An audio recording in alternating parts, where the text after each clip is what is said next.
Olá e bem-vindos. Hoje vamos mergulhar fundo numa daquelas zonas de atrito que todo arquiteto de data center conhece bem. A fronteira entre um Fabric Cisco ACI e uma rede legada que ainda vive, respira e Spanning Tree.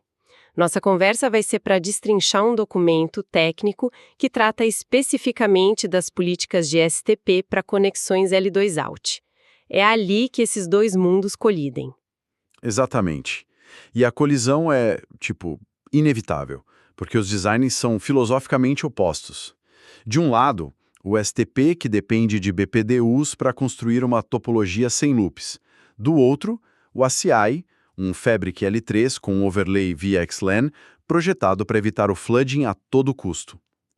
O problema é que, por padrão nessa borda L2, o ACI, ele não tem uma opinião muito forte sobre STP. Peraí, você está me dizendo que o comportamento padrão de um fabre sofisticado como o ACI é basicamente agir como um hub burro dos anos 90 quando se trata de BPDUs. Isso soa, francamente, como uma falha de design gigantesca. Gigantesca é a palavra certa por impacto, mas é um comportamento deliberado, ainda que perigoso. Por padrão, um Leaf ACI não processa BPDUs. Ele os trata como o tráfego boom, broadcast, unknown unicast, multicast, e simplesmente inunda dentro da bridge domain. Ele não participa da eleição de root, não faz nada, só repassa. O perigo real não é o BPDU em si, mas um tipo específico, o Topology Change Notification, o famoso TCN. Certo, o TCN. O sinal de que algo mudou na topologia L2 lá fora. Mas como um simples quadro de controle, que na rede legada causaria no máximo um recálculo, se transforma numa clise dentro do ACI? Quero entender o packet walk desse desastre. Ok, vamos seguir o TCN. O quadro BPDU com o bit de TCN ativo chega na porta de um leaf de borda. O ASIC, seja um Northstar ou Cloudscale, identifica aquele MAC de destino padrão de STP. E como não tem uma instrução específica em hardware para ele, o pacote é apontado para a CPU do Leaf. É aqui que a lógica do software do ACI entra em ação. Entendi. Então o hardware joga a batata quente para a CPU e o software precisa decidir o que fazer. Exato. E a decisão é drástica. O software reconhece o TCN e interpreta como um sinal de que toda a topologia L2 daquela BD pode ter mudado. A resposta programada é uma limpeza em massa. Ele invalida todas as entradas de endpoint MACs e seus VTEPs de destino que foram aprendidos naquela bridge domain específica, naquele leaf. Mas não para por aí. Claro, porque o ACI é um sistema distribuído. Essa amnésia local precisa ser propagada, né? Precisamente. O leaf que recebeu o TCN envia uma atualização via COAP, o Council of Oracles Protocol, para os spines. A mensagem em essência diz: os endpoints que eu conhecia para BDX não são mais confiáveis. Os spines que mantêm a Global Station Table com o mapa completo do Fabric marcam essas entradas como stale ou simplesmente as removem. O resultado é que, de repente, o Fabric inteiro não sabe mais onde estão os servidores daquela BD. E quando um pacote chega para um destino agora desconhecido? Flooding. O tráfego que era unicast, comutado em hardware, agora encapsulado em VSX-LAN e enviado via multicast para todos os leafs. É uma tempestade de tráfego BAM, com picos de CPU nos leafs para reaprender tudo do zero. Uma instabilidade externa vira um problema de performance interno gigantesco. Exatamente. É por isso que a primeira regra de um L2Out para uma rede com STP é: nunca, jamais, deixe esse comportamento padrão ativo. Você precisa criar uma barreira na fronteira. Ok, a barreira.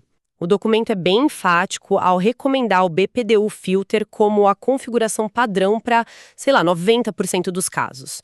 Como ele funciona em nível de porta para criar essa muralha? A operação é bem elegante. Quando você habilita o BPDU Filter, você está programando o ASIC do Leaf para fazer duas coisas. Em Ingress, qualquer quadro que chegue com aquele MAC de destino de BPDU é descartado em hardware, na hora, silenciosamente. Ele nem chega a ser pontado para a CPU. Do ponto de vista do ACI, o BPDU nunca existiu. E em egras? Na saída. Em egres, a política instrui o LIF a não originar nem encaminhar BPDUs para fora daquela interface. O resultado é um isolamento hermético. Se cria dois domínios ECI completamente independentes que não se enxergam. O fábrico vira uma nuvem L2 que não fala Spanning Tree. Isso parece a solução perfeita, quase mágica. Do ponto de vista do switch externo, ele para de receber BPDUs do ACI, então ele deve assumir que a porta está conectada a um host, certo? Provavelmente a coloca em modo portfast ou edge port e ela vai para designated forwarding imediatamente. Os TCNs da rede legada morrem ali, mas em redes não existe almoço grátis. Qual é o risco que a gente corre ao simplesmente ignorar os BPDUs? Imagino que estejamos abrindo a porta para um bom e velho loop. Exatamente. Ao desligar o principal mecanismo de prevenção de loops do STP naquela porta, você assume a responsabilidade. Se alguém cometer um erro de cabeamento, um backdoor físico, conectando duas portas de switches externos que, por sua vez, estão no mesmo L2 out, o problema é sério. Se o STP da rede legada falhar, o tráfego entra por um leaf, cruza o fabric, sai por outro e volta para a rede legada, criando um looping hardware que satura tudo em segundos. E qual é a rede de segurança do ACI para isso? A mitigação. Aí entra o plano B, que na verdade é obrigatório a usar BPDU Filter, o MCP, ou Miscabling Protocol. Pense nele como um guarda de trânsito do próprio ACI. Ele opera em nível de porta, enviando um pacote L2 com seu próprio MAC de origem. Se esse mesmo pacote voltar para a porta que o enviou, o MCP sabe sem dúvida que existe um loop físico externo. A ação é imediata, a porta vai para Error Disable, fim de papo. É a sua pólice de seguro. Faz sentido. Ok, filtrar é a abordagem elegante. Mas o documento também fala de uma opção nuclear, o BPDU Guard. Esse nome já dá um frio na espinha. O que ele faz de tão drástico? A terminologia é perfeita. Enquanto o filtro é passivo e silencioso, o guard é ativo e barulhento. Se uma interface com o BPDU Guard recebe um único quadro de BPDU, ela não o descarta. A ação é imediata. A porta é colocada em Error Disable. A porta é desligada administrativamente. É uma resposta que assume que receber um BPDU ali é uma anomalia gravíssima, uma violação de política que exige a remoção imediata da porta da topologia. Certo, então o uso disso deve ser extremamente específico. Onde que essa resposta de terra arrasada faz sentido numa arquitetura de data center? O caso de uso clássico é para bordas de rede estritas, onde os dispositivos conectados via L2 out nunca deveriam se comportar como um switch. Pense em firewalls, load balancers ou servidores bare metal. Se um desses aparelhos começar a cuspir BPDUs, algo está muito, mas muito errado. Pode ser um admin que ativou uma bridge sem querer, ou pior, um ataque. Nesses casos, derrubar a porta é a resposta de segurança mais correta. E o contra-exemplo é óbvio, então. Usar BPDU Guard numa uplink para o seu core de rede seria uma loucura completa. Seria um desastre esperando para acontecer. Imagina a cena. Um técnico conecta um switch de mesa não autorizado numa porta qualquer. Esse switch gera BPDUs. Eles viajam pela rede legada, chegam no seu uplink principal com ACI e pronto. A conexão inteira do seu data center com o resto da empresa cai por causa de um erro numa ponta remota da rede. A recomendação é clara. BPDU Filter para infraestrutura. BPDU Guard para borda de appliances e servidores. Falando em implementação, a forma de configurar isso no ACI é bem diferente do NXOS tradicional, né? Onde você entra na interface e digita o comando. A lógica de políticas do ACI se aplica aqui também. Totalmente, você não toca na configuração da porta física diretamente. A lógica é de objetos reutilizáveis, o que é muito mais escalável. O fluxo é sempre o mesmo. Primeiro você vai em Fabric, Access Policies, Interface Policies e cria o objeto, a Spanning Tree Interface Policy. Lá dentro você só marca a opção BPDU Filter, Enable. Ok, então você criou um bloco de Lego que representa a intenção de filtrar BPDUs. Qual o próximo passo? Depois você encaixa esse bloco num container maior, o L2 Interface Policy Group.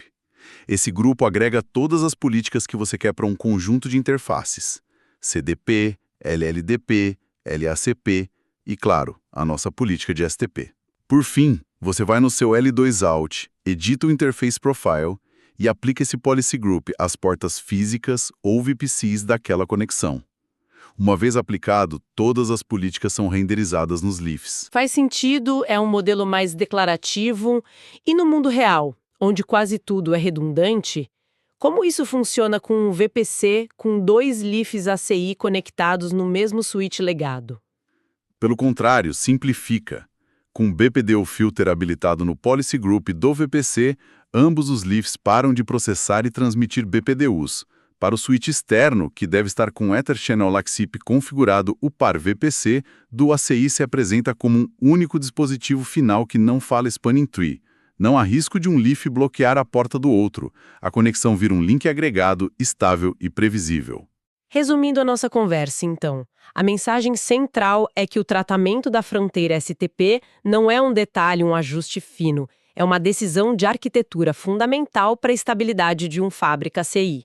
Proteger o Fabric da instabilidade da rede legada, segmentando os domínios de falha com BPDU Filter, é a prática de design essencial. Exatamente. O objetivo é impedir que o churn de uma topologia STP externa cause essa amnésia nas tabelas de encaminhamento do ACI e desencadeie tempestades de flubbing. O Fabric foi projetado para ter uma topologia L3 estável no underlay com ISS e aprendizado otimizado no overlay. Forçá-lo a reagir a eventos de L2 externos vai contra sua natureza. Perfeito. E para deixar uma provocação no final, nosso foco aqui foi proteger o ACI da rede externa. Isso me leva a pensar no cenário inverso. Deixando o MCP de lado por um momento, quais são os mecanismos intrínsecos do ACI, talvez no próprio plano de controle, que são cruciais para detectar e mitigar loops criados internamente no Fabric? Por exemplo, por uma configuração incorreta de EPGs e bridge domains que cria um caminho circular entre leaves totalmente independente de um L2Alt. É uma questão interessante de resiliência interna do Fabric.